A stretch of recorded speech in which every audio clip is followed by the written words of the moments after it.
အားလုံးပဲမြင်ပါရှင်ဒီမှာတော့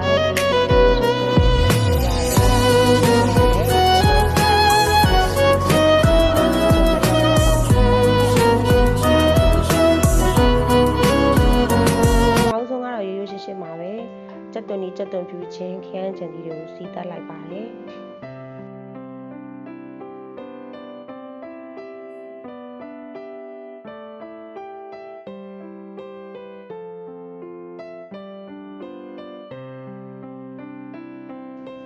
ခရမ်းချန်ဒီလေးတွေလိတ်လာပြီဆိုရင်တော့စားနဲ့နေထားတဲ့ငါးလေးတွေကိုထည့်ပြီးတော့စီးတက်ပါတယ်ငါးညဉ့်ညံလေးပြအောင်နည်းငယ်များအချိန်ခဏလောက်ထားပြီးတော့စီတက်ရမှာဖြစ်ပါတယ်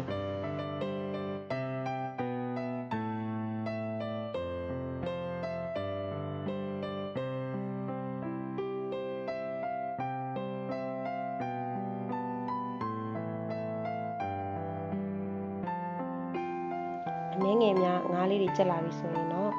ရေထဲပါမယ်ရေကိုတော့များများလေးထဲမှာဖြစ်ပါတယ်ဘာလို့လဲဆိုတော့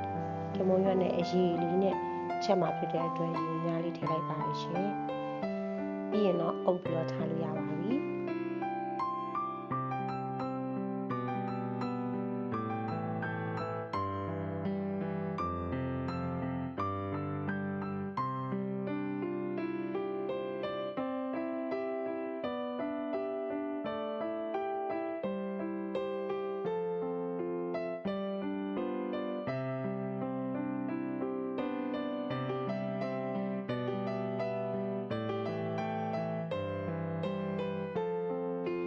ခုလိုမျိုးငါးလေးတွေချက်ပြီးတော့စူဖွက်လာပြီဆိုရင်တော့ကမွန်ရွက်ကလေးကိုအပေါ်ကနေအုပ်လိုက်မှာဖြစ်ပါတယ်ရှင်။လေးဆက်ဆက်ကမွန်ရွက်လေးဖြစ်ပါတယ်။အဲ့ဒါလေးကိုအပေါ်ကနေအုပ်လိုက်အောင်ပါပဲ။ရမ်းကိုလွယ်ကူရွှေရှင်းပါတယ်ရှင်။ဒါကြောင့်မလို့လိုက်ပြီးတော့ချက်စားကြည့်ကြပါဦးနော်။ကမွန်ရွက်ကဆေးဘက်လည်းဝင်နေအဲ့တော့ငါးနဲ့ချက်လိုက်တဲ့အခါမှာတော့ကမွန်ရွက်အရာသားကတအားကြီးမချင်တော့ဘဲနဲ့ပို့ပြီးတော့စားကောင်းသွားပါတယ်။ငါးရဲ့အီလည်းပြည့်စေပါတယ်။ဒါကြောင့်မလို့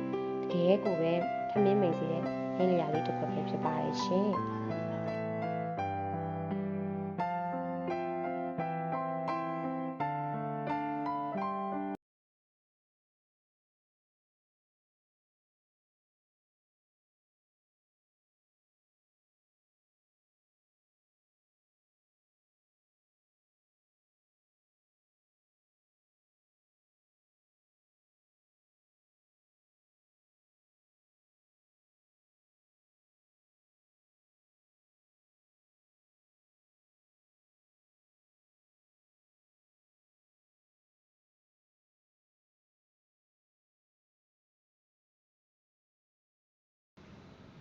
ခုဆိုရင်တော့ချင်းဆက်ဆက်ကလေးနဲ့စားလို့ထမင်းမိန်နဲ့